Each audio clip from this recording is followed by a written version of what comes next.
ہم کیوں نہیں اپنی بیٹیوں کو معاشی تعلیم و تربیت دیتے؟ چند گھرانوں میں ہوتا ہے، بہت اچھی بات ہے، لیکن یہ چیز چند نہیں تمام گھرانوں کی معاشرت کا حصہ ہونی چاہیے۔ ہر لڑکی، ہر عورت کو ٹیکس کے بارے میں، بنیادی قانون کے بارے میں، ورث وراثت کے بارے میں، گیس، بجلی، پانی کے بارے میں، ریئل اسٹیٹ کے بارے میں، خرید و فروخت کے بارے میں، زکوٰۃ نصاب کے بارے میں، زکوٰۃ کے نصاب کے بارے میں، حساب کتاب کے بارے میں، خاندانی شریعت اور قانون کے بارے میں معلوم ہونا چاہیے۔ اور یہ ماں باپ کی، گھر والوں کی، بڑوں کی یہ ذمہ داری ہونی چاہیے کہ اپنی بیٹی کو اتنا لائق، فائق اور اتنا اویئر، یعنی کہ اتنا اس کو شعور اور اس کو آگاہی فراہم کریں کہ اس کو ان تمام چیزوں کی پروسیڈنگز کے بارے میں ان کو ہینڈل کرنا آتا ہو۔ بے شک ان کو ان کی ذمہ داری، یعنی بیٹیوں کو ان کی ذمہ داریاں، اخلاقی اقدار، فیملی ویلیوز، رویوں کے بارے میں بڑے چھوٹے سے حسن سلوک کرنا، اپنے خاندان کے لوگوں سے، گھر والوں سے، اور بے شک تمام مخلوق خدا سے صلہ رحمی کرنی چاہیے، اور گھر والے اور اپنے تعلق داروں سے تو سب سے پہلے انسان کو بہت بہترین معاملہ کرنا چاہیے، لیکن صلہ رحمی کی تعلیم بھی دیں، ضرور دیں، پہلے دیں بے شک، مگر ساتھ ساتھ اپنی بیٹی کو آگاہ کریں، اسے ادراک، فہم و فراست دیجیے، یعنی کہ اس کو ایک مکمل علم اور آگاہی رکھنے والی عورت بنائیں۔ اسے گھر بسانے کے آداب سکھائیے، بالکل سکھائیے، کیونکہ یہ بات بہت صحیح ہے کہ عورت گھر کی فضا کو خوشگوار بنانے میں اور گھر کی خوبصورتی میں، رشتوں کی خوبصورتی میں، شوہر کی معاون اور مددگار اور ایک اچھی ساتھی بننے میں، بہترین ماں بننے میں عورت کا ایک مرکزی کردار ہے، بہت خوبصورت کردار ہے، بہترین کام کر سکتی ہے وہ جب گھر کا شیرازہ سمیٹ کے رکھے، لیکن اسے کامیاب ازدواجی زندگی کے لیے برداشت، تحمل، شوہر کی معاون ساتھی اور محبت کرنے والی بیوی اور اولاد کی تربیت اور ان پر ایثار، قربانی اور ممتا میں جان نچھاور کرنے والی ماں بنائیے، ضرور بنائیے، مگر اس کو اتنی مکمل تعلیم، ہنر اور قابلیت سے آراستہ کیجیے کہ اگر خدا نہ کرے اسے ظلم و زیادتی یا ناقدری یا طعنے تشنے اور بے جا تذلیل اور ذہنی اذیت، یا اس کو شخصی طور پر اس کی شخصیت کو مسخ کرنے والے بے رحم لوگوں سے پالا پڑے، اللہ نہ کرے، تو وہ اپنی سلامتی، اپنی بقا، اپنی حفاظت اور تحفظ کے لیے فیصلہ کر سکے، اور ایسا کرتے ہوئے اسے یہ نہیں سوچنا پڑے کہ رہوں گی کہاں، جاؤں گی کہاں، کھاؤں گی کہاں سے، کرایہ کیا ہوتا ہے، بجلی، گیس، پانی، فون کا بل کیسے اور کہاں جمع کرواتے ہیں،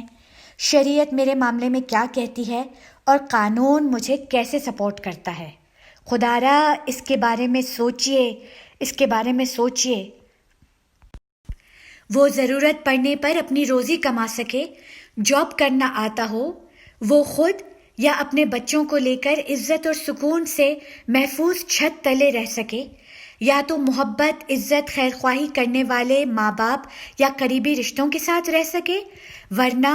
اس کے اندر اتنی قابلیت اور اتنی کریج اور بہادری ہو کہ خود اپنے مکان یا پورشن یا اپارٹمنٹ یا یونٹ، غرض یہ کہ کوئی بھی رہائش اختیار کر سکے۔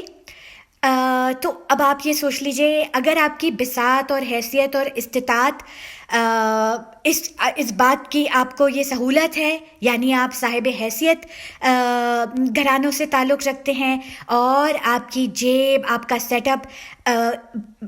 بہت آپ کو سہولت ہے، تو آپ کو اپنا دل، گھر وسیع اور کشادہ کرنا چاہیے اپنی بچی، بہن یا اپنے خاندان کی کسی بھی ایسی خاتون یا بچی کے لیے، ورنہ پھر آپ اس کو اس لائق بنائیے اور اس کی مدد کیجیے کہ وہ اپنے لیے کوئی آلٹرنیٹیو، یعنی کہ اس کو کوئی بھی آلٹرنیٹیو ارینجمنٹ کروا کے دیجیے، کر کے دیجیے. اور مجھے پتہ ہے کہ یہ بات اس رسم کی اصلاح کرتے کرتے بھی شاید صدیاں بیت گئیں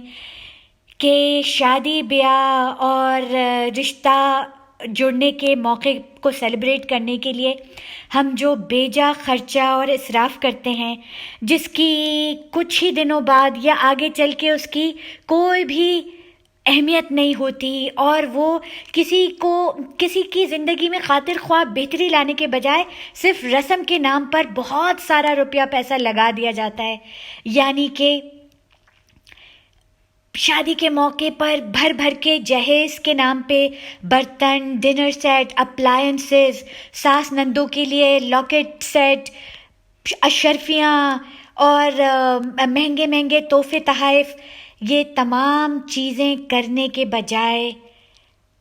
اپنی بیٹی کو چھوٹا یا بڑا مکان یا کوئی اپارٹمنٹ، یا اگر آپ کی حیثیت ہے تو کوئی پلاٹ آف لینڈ یا کوئی دکان یا کسی بھی بزنس میں انویسٹمنٹ ارینج کر کے دیجیے جس کے ڈویڈنڈس اس کے پاس آتے رہیں، یا کوئی بھی اس طرح کی انویسٹمنٹ جو اس کے لیے ایک تحفظ، معاشی مالی تحفظ اور اس کے لیے ایک ذہنی سکون کا باعث بنے.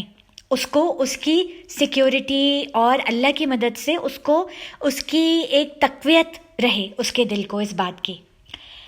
کہنے کا مقصد یہ ہے کہ معاشرے میں جب گھر کی بنیاد عزت، محبت، قدر و منزلت اور خیرخواہی سے پڑے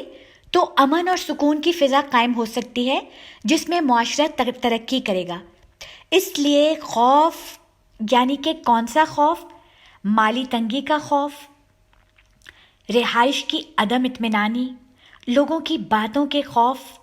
سے کسی بھی بیٹی پر ظلم اور سزا نہ ہونے پائے، اس کے پاؤں کی بیڑی یہ بات نہ بنے کہ وہ آگے کس طرح مینج کرے گی. مجھ سے اختلاف کرنے والے ضرور یہ نکتہ اٹھائیں گے کہ اس طرح تو خواتین خود سری اور من مرضی کرنے لگیں گی. تو میرے پیارے بہنوں، بھائیوں، چھوٹوں اور بڑوں، میرا صرف ایک جواب ہے: آپ عورت کو بہادر اور قابل بنا دیجیے. ہو سکتا ہے 5 خود سر ہو جائیں لیکن 25 کی جان بچ جائے گی. بہت شکریہ.